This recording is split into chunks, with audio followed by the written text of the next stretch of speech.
Con este webinar, que hace el número 30 de la serie que hemos venido ofreciéndoles, terminamos por este curso, pues este ciclo introductorio al que seguirá otro, esperemos, el próximo curso académico, y también esperamos que tenga al menos tan buena acogida como este. Precisamente este último webinar es un nexo de unión entre lo que hemos visto en los 29 anteriores y lo que vamos a ver con más detalle en el ciclo siguiente. Así que sin más, pasamos ya a comentar este tema tan importante que es la transformación de las organizaciones y el nivel de conciencia de los directivos. Hay una teoría, que está basada en la evolución, y es cómo ha evolucionado la sociedad desde formas primitivas de conciencia hasta el nivel actual. La humanidad evoluciona en etapas, no como los árboles, sino por transformaciones repentinas, como el renacuajo pasa a ser rana o la oruga se convierte en mariposa.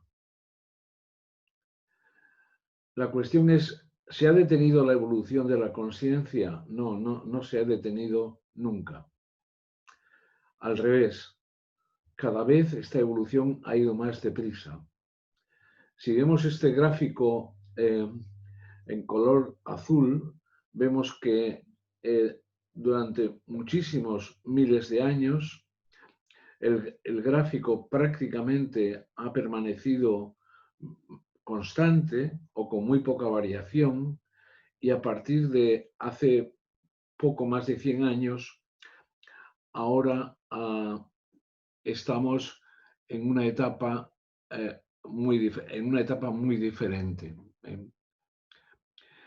Hace 100.000 años lo llamábamos la etapa infrarroja, hace 50 años la etapa magenta, luego, hace 50.000 años he querido decir, luego la etapa roja, la etapa ámbar, la etapa naranja, la etapa verde, y a la actualidad deberíamos estar en la etapa turquesa.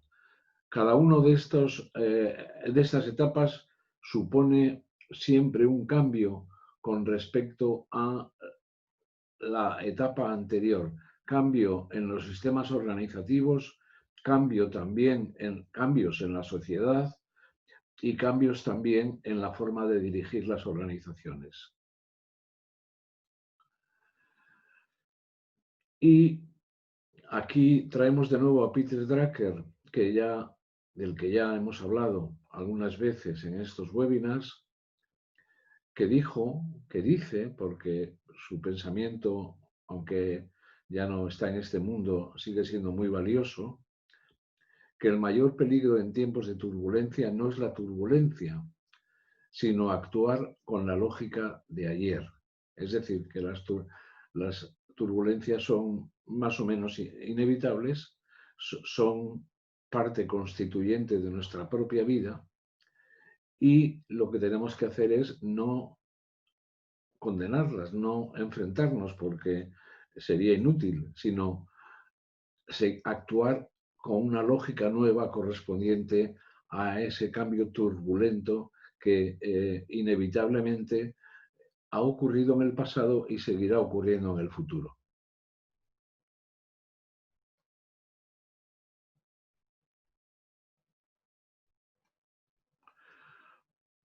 Con cada nivel de desarrollo cambian los modelos organizativos.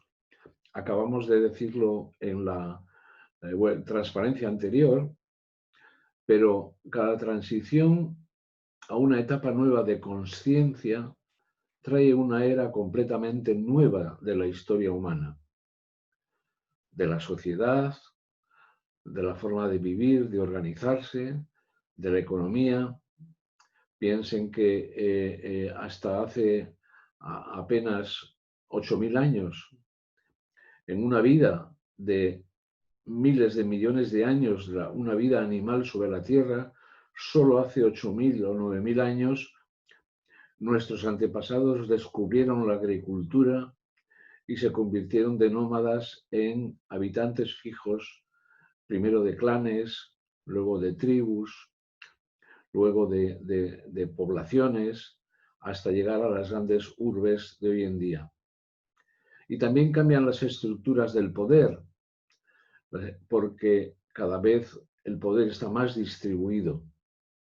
Y también ha cambiado mucho el rol de la religión o de las religiones, que evidentemente también han evolucionado con la evolución de la vida.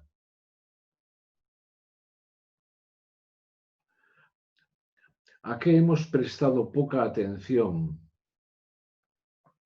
Pues hemos dedicado poca atención a darnos cuenta de que con cada etapa de conciencia humana se ha producido un avance en nuestra capacidad para colaborar, lo cual ha traído modelos organizativos. Esta cuestión de la colaboración, de la que ya les he hablado, por lo menos presentado un esquema muy general en algunos de los webinars anteriores, va a ser uno de los centros de atención de la nueva serie que esperamos ofrecerles después del verano. Y precisamente aquí lo que recalcamos es que con cada etapa de la conciencia humana se ha producido un avance en nuestra capacidad de colaborar y que ha traído con ello modelos organizativos diferentes. Porque tal como las conocemos hoy, las organizaciones son sencillamente la expresión de nuestra visión del mundo, de nuestra etapa de desarrollo actual.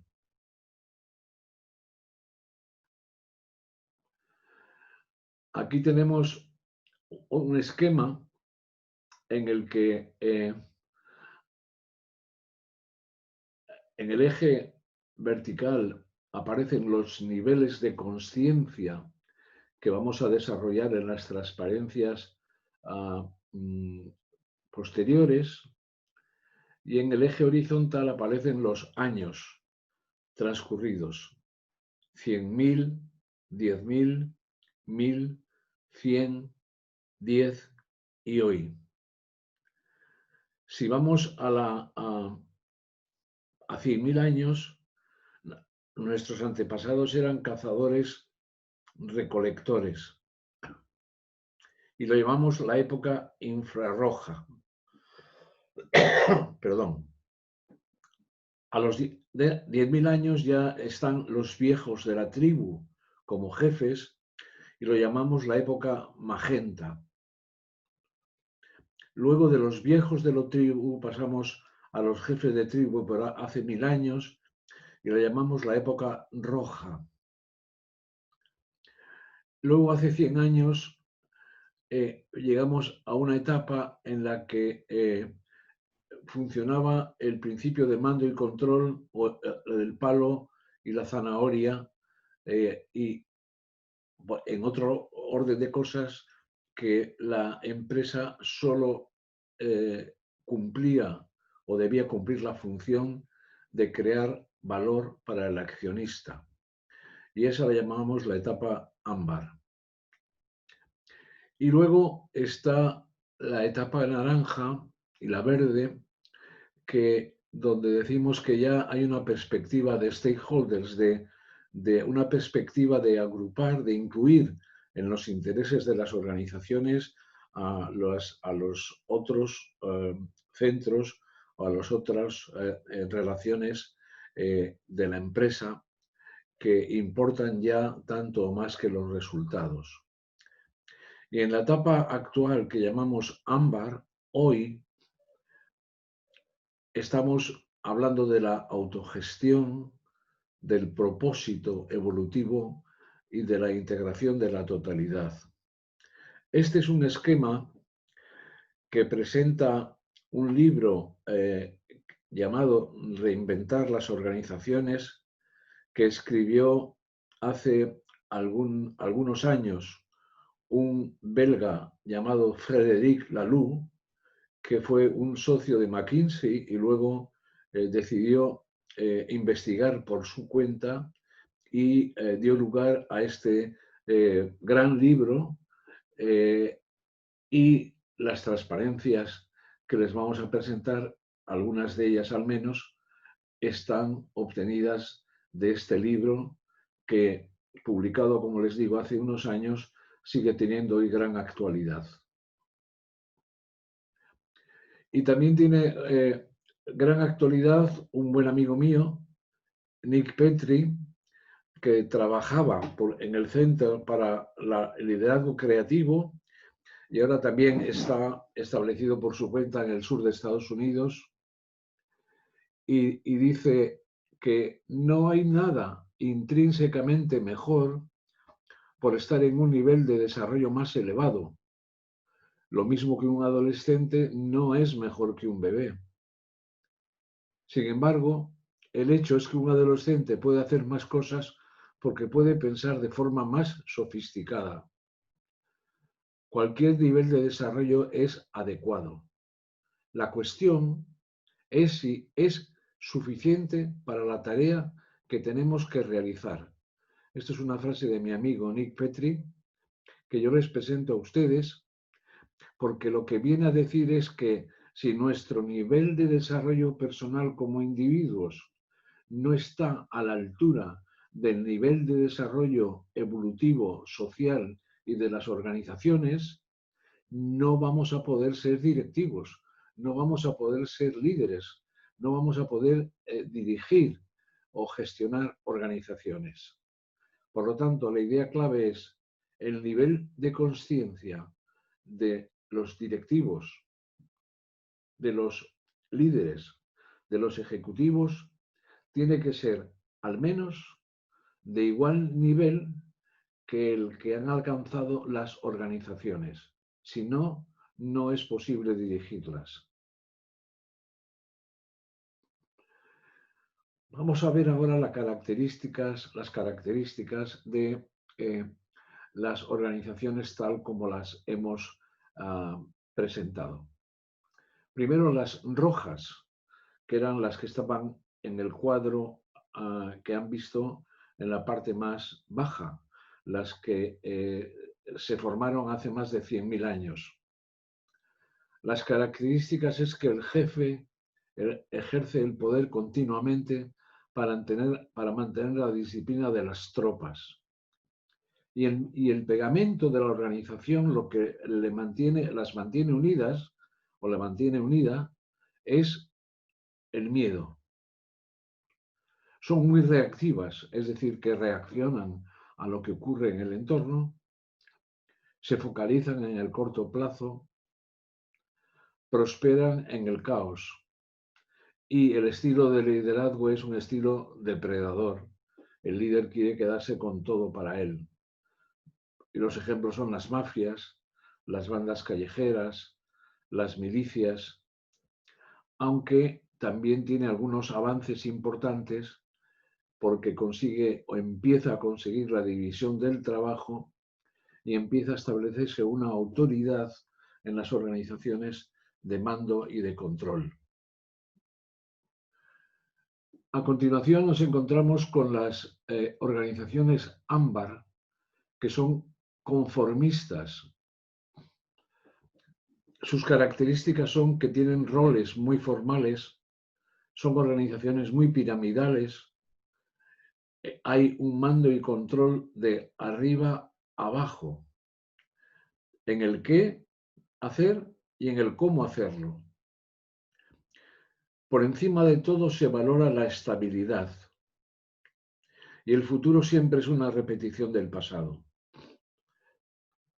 El estilo de liderazgo es más paternalista, al tiempo que autoritario.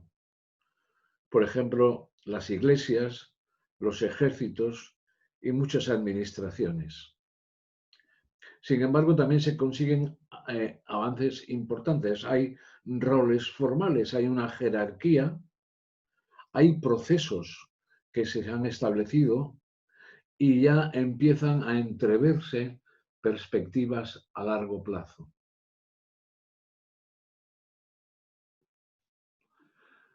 Llegamos luego a las organizaciones naranja o las logradoras.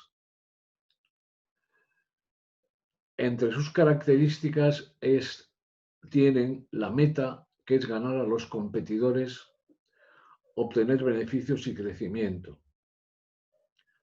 La innovación es la clave para estar en la vanguardia y hay una dirección por objetivos, es decir, la dirección fija objetivos para toda la organización y solo controla las desviaciones de los objetivos.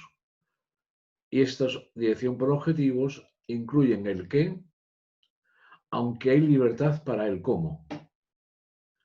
Es un avance. El estilo de liderazgo está orientado a la tarea y a los objetivos. Ejemplos son las empresas multinacionales o empresas modernas. Los avances importantes son que hay innovación, que hay una implantación de responsabilidades y que la meritocracia, es decir, que las personas pueden ascender por sus méritos. Luego están las organizaciones verdes, que llamamos pluralistas. Entre sus características está que dentro de la clásica estructura piramidal, sigue siendo la misma que la anterior, pero también hay un empoderamiento, ya saben que esta palabra no me gusta, pero es decir, dar mayores facultades a las personas para lograr una motivación óptima. El estilo de liderazgo está orientado al consenso, es participativo, es de servicios, y los ejemplos son organizaciones impulsadas por la cultura. Y los avances importantes son que hay un empoderamiento, es decir, las personas tienen más capacidad de autodirigirse, se ha implantado una cultura basada en valores y hay el modelo stakeholder, es decir, el modelo de las partes implicadas en que la empresa y la organización funcionen. Y llegamos a una que es la que el autor Laloux califica como ideal porque apenas se ha conseguido todavía e incluso mi humilde opinión es que algunas de sus características tardarán muchos años en alcanzarse. El autor pone el ejemplo de algunas empresas, de 5 o 6 empresas, hay una de Estados Unidos, Zappos, que es una empresa de venta de zapatos. Hay otra empresa de servicios de enfermería de Holanda. Hay otra empresa de metalúrgica francesa. Pero, en fin, son ejemplos que no abarcan ni mucho menos a lo más representativo de la industria y de la economía actuales. La organización turquesa, TIL, la llama en inglés, y las traducciones que se han hecho al español también lo llaman TIL, pero TIL es turquesa. Tienen unas características de que la autogestión sustituye a la pirámide jerárquica. La organización es un ser vivo con su propio potencial creativo y propósito evolutivo, y en esto del propósito vamos a extendernos más de lo que ya nos hemos extendido también en otros webinars anteriores. Ahí el liderazgo está distribuido, hay una justicia interior y tiene el propósito como motivadores primarios. Ejemplos, pues pongo signos de interrogación porque aparte de esos ejemplos que acabo de decirles y que cita Lalou en su libro, no conocemos muchos más. Los avances importantes son la autogestión, defienden la integridad, la honradez, defienden la totalidad de la empresa, es decir, una visión sistémica, y tienen un propósito evolutivo que tiene que ver con algo que ya hemos hablado, que es la supervivencia.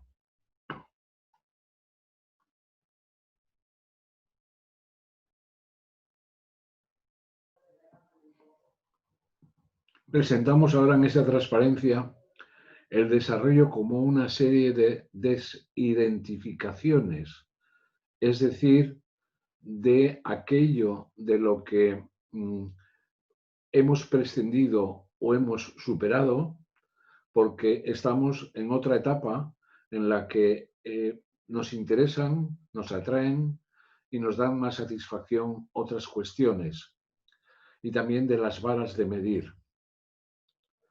En el mundo rojo, lo que predominan son mis necesidades inmediatas. En el mundo ámbar son las reglas y las normas grupales. Y en el mundo turquesa es la autogestión, la totalidad y el propósito evolutivo. Y las varas de medir cambian de ser externas, es decir, que nos vengan impuestas del exterior, a ser internas, es decir, varas de medir que nos ponemos a nosotros mismos. En las externas, en el rojo es dame lo que quiero. En el ámbar es conformidad con normas sociales. En el naranja es eficacia y éxito. Y en el verde, pertenencia y armonía. Y en el área de las varas de medir internas, que es más próximo y más apropiado para el turquesa, es la justicia interior, es el servicio al mundo y es la vocación, que es también el propósito. ¿Cómo acercarnos a turquesa? Esta es un propósito o un viaje que está haciendo Google, y de esa transparencia está basada en lo que están haciendo. Y dice primero que la vida es un viaje que se va desplegando, en el que se desarrollan mediciones internas, es decir, son menos las dependencias que tenemos de quien nos mide desde fuera y más trabajar nuestra propia vocación, en la que una vida bien vivida proporciona éxito y beneficios, pero no al revés, no los beneficios y el éxito. Nos focalizamos en las fortalezas, no en las debilidades. No existen errores, sino oportunidades para aprender. Hay una sabiduría que va más allá de la racionalidad. Pensar en que no hay que elegir entre esto o aquello, sino que tenemos que decir esto y aquello. Integrar la mente, el cuerpo y el espíritu. Ser auténtico con uno mismo y luego buscar la integración con nosotros mismos, con los demás y con la vida. Ser conscientes de que somos parte de la vida, no solamente ya de la vida de los humanos, sino de toda la vida, de todo lo que es vivo en este mundo. Y por lo tanto, estas divisiones, las raciales, que están ahora desgraciadamente en boga por lo que está ocurriendo en los Estados Unidos, y otras muchas divisiones, son contrarias a esa integración de la totalidad. ¿Y cuáles son las prácticas de autogestión turquesa? Pues son, primero, que estamos autoorganizados y cuando se necesitan utilizamos coaches con responsabilidad en la cuenta de resultados. Hay pocas funciones de staff, de apoyo. Hay coordinación y reuniones ad hoc cuando sean necesarias. Hay una gestión radicalmente simplificada, incluyendo presupuestos detallados. Hay roles fluidos, no estamos estancados o confinados a un rol determinado. Hay una toma de decisiones totalmente descentralizada, es decir, que hay una serie de procesos de consejos. La información fluye, transparente y en tiempo real. Hay una libertad de gasto y de inversión siempre que se ajuste al proceso de consejo. Hay una focalización en el desempeño del equipo más que en el desempeño individual. Hay un sistema de resolución de conflictos y hay una libertad para fijarse el propio salario, pero calibrando el de los colegas, y no se necesitan bonus, pero sí participación en beneficios. Las prácticas del propósito en turquesa, ya les he dicho que este estado de turquesa es un estado ideal al que el autor Frédéric Laloux dice que deberíamos aspirar, pero cuando hemos puesto las empresas que estaban ya en esta fase turquesa, recordarán que yo puse signos de interrogación y les recordaba que los ejemplos que pone Laloux, aunque son muy importantes, son muy limitados. Las prácticas son que la organización es un ser vivo con su propio propósito evolutivo. El propósito evolutivo mayor que puede tener una organización es su propia supervivencia evolutiva. De esto hemos hablado ya más veces. La estrategia, en vez de ser el reducto de unos, entre comillas, sabios, emerge orgánicamente de la inteligencia colectiva. Las decisiones se toman teniendo en cuenta el propósito de la empresa. Y el propósito de la empresa ya lo hemos hablado muchas veces, pero no me importa repetirlo una vez más, es preguntarnos para qué estamos, para qué está nuestra empresa en el mundo y qué propósito sirve a sus clientes. El concepto de competencia es poco relevante. El crecimiento y la cuota de mercado están al servicio del propósito, no de la cuenta de resultados. Porque la cuenta de resultados, el beneficio es un indicador, siempre retrasado porque se refiere a un periodo ya que ha pasado y que se generará como consecuencia del propósito. El marketing va de dentro a fuera, es decir, que dentro de la empresa se generan los mensajes de marketing hacia los demás stakeholders, principalmente los clientes. La oferta que hacemos viene definida por el propósito. No se necesita la gestión del cambio porque el cambio es natural. Ojo con los presupuestos que no se conviertan en estructuras que no podamos cambiar ni mover, que no se conviertan en camisas de fuerza que nos aten a objetivos o a metas que la propia evolución supera. También seleccionan a los proveedores según el propósito que tienen. Y hay una continua sensibilización al estado de ánimo que tenemos grupal e individualmente para que sea más útil. Vamos a ver los supuestos básicos turquesa y las prácticas respecto a la autogestión. Con respecto a la confianza, nos relacionamos con el supuesto de nuestras intenciones positivas, lo cual, con respecto a la información y las decisiones, toda la información de la empresa está abierta. Y la responsabilidad es que todos somos responsables de toda la organización. Si queremos que algo tiene que ocurrir, estamos obligados a afrontarlo. No es aceptable limitar nuestra responsabilidad a la de nuestros roles.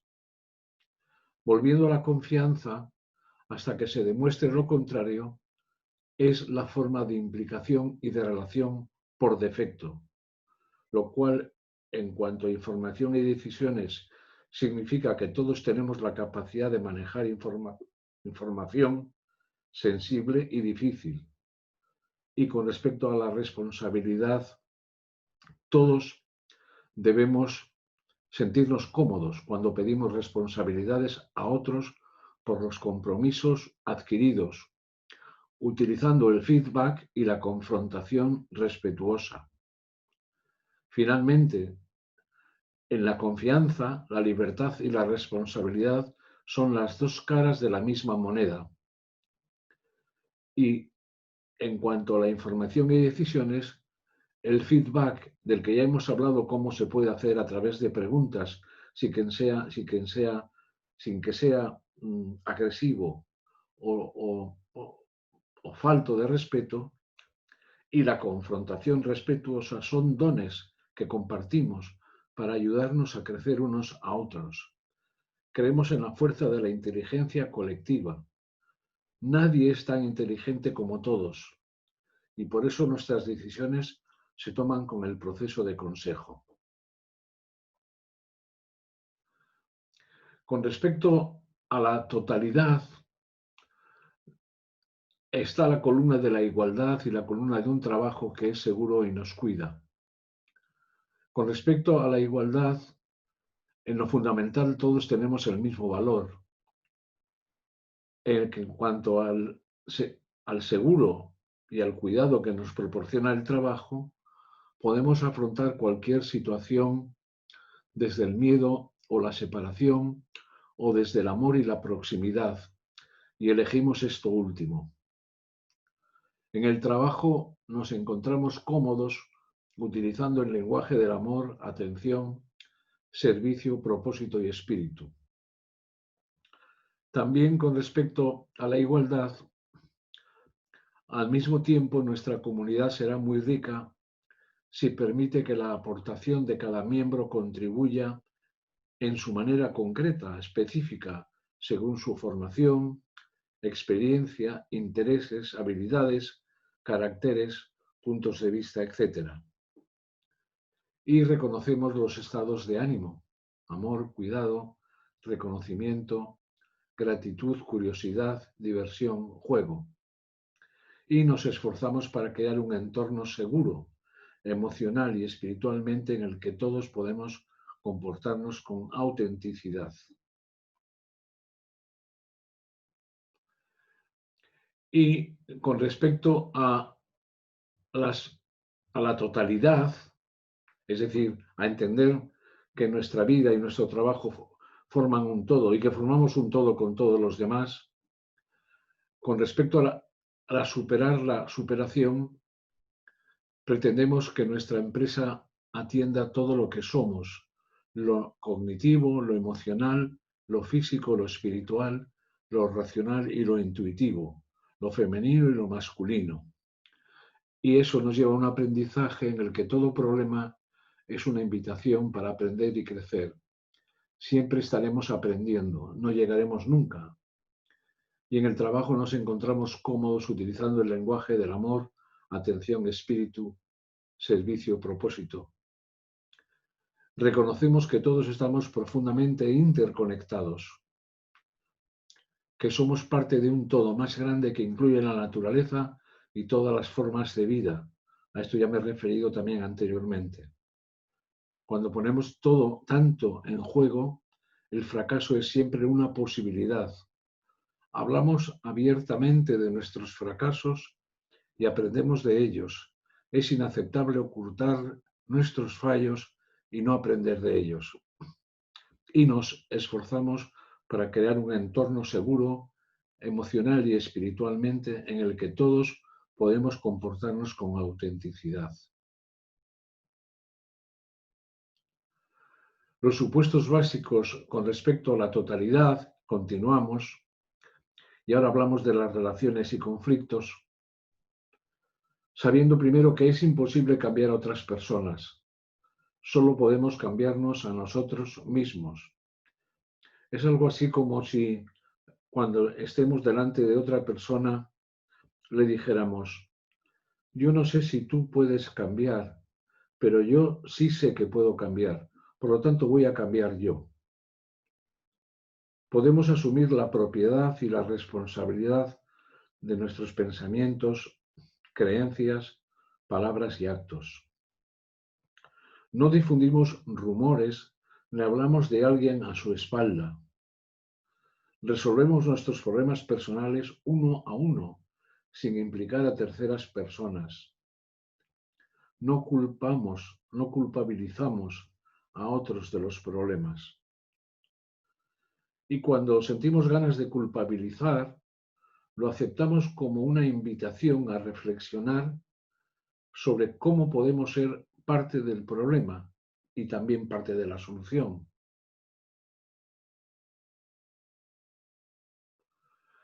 Los supuestos básicos turquesa respecto al propósito evolutivo, lo primero es que tenemos un propósito colectivo porque consideramos que la organización tiene un alma y propósito propios.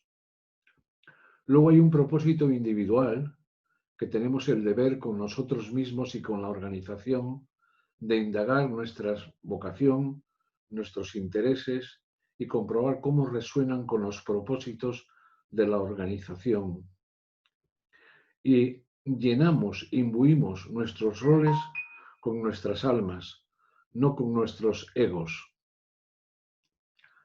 Planificar el futuro, aunque es inútil predecir o planificarlo, elaboramos futuros plausibles mediante la técnica de escenarios, que ya les presentamos en un webinar anterior y en el que profundizaremos en el curso próximo. No existen los beneficios a largo plazo. Existen componendas, arreglos entre propósito y beneficio. Y si nos focalizamos en el propósito, el beneficio nos vendrá por añadidura.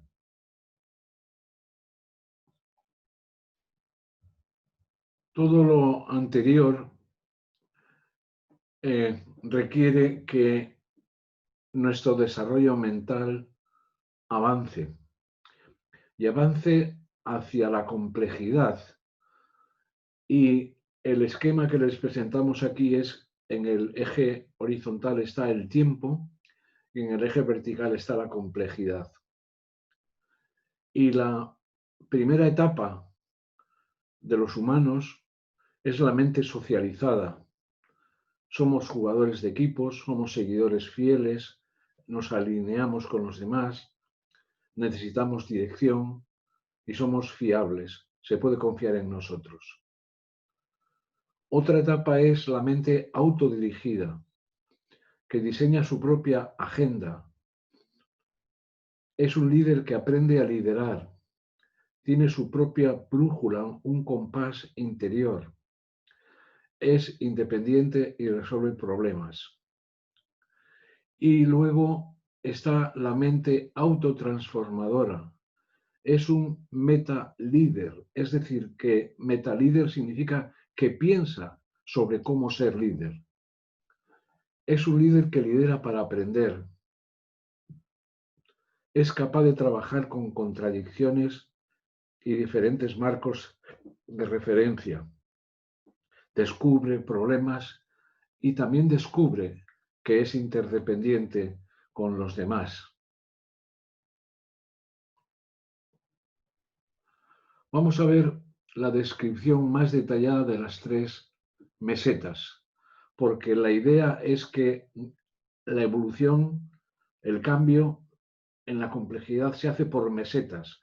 no es un continuo, sino que llegamos a una meseta y de ahí pasamos a otra. Pero como digo, no es una línea continua. En la mente socializada estamos conformados por las definiciones y expectativas de nuestro entorno personal. Nuestro yo es coherente, está alineado y es real aquello con lo que se identifica. Esto se expresa sobre todo en nuestras relaciones con otras personas o con escuelas de pensamiento, que son nuestras ideas y creencias, o con ambas. En la mente autodirigida tenemos la capacidad de distanciarnos del entorno social y de generar un espacio de juicio. Es ese espacio al que yo me he referido en otros webinars como salirnos de nosotros mismos y mirarnos desde fuera. Ese espacio de juicio es interno, es la autoridad que nos ponemos a nosotros mismos, que evalúa y decide optar acerca de las expectativas externas. Nuestro yo es coherente porque está alineado con su propio sistema de creencias, de ideologías, de código personal, por su capacidad para autodirigirse, para tomar posiciones, fijar límites y crear y regular esos límites en nombre de su propia voz. Finalmente está la mente autotransformadora, en la que podemos distanciarnos. Es decir, que cuando nos salimos de nosotros mismos, nos salgamos a una mayor distancia todavía y reflexionar sobre las limitaciones de nuestra propia ideología o de nuestra autoridad personal. Ver que cualquier sistema o autoorganización son, de alguna manera, incompletos. Estamos familiarizados con la contradicción y con los opuestos. Buscamos abarcar sistemas múltiples en lugar de proyectar solo uno frente a otro. Interno o autoridad personal que evalúa y decide optar acerca de las expectativas externas.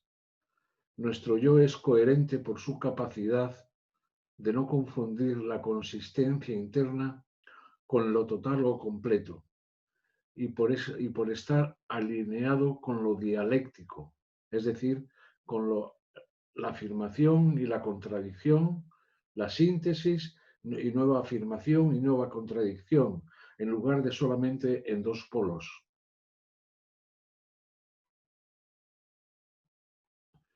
Y aquí termina esta presentación y termina también este ciclo de webinars, que espero que les haya gustado y espero que nos veamos de nuevo a comienzos del próximo curso. Muchas gracias a todos.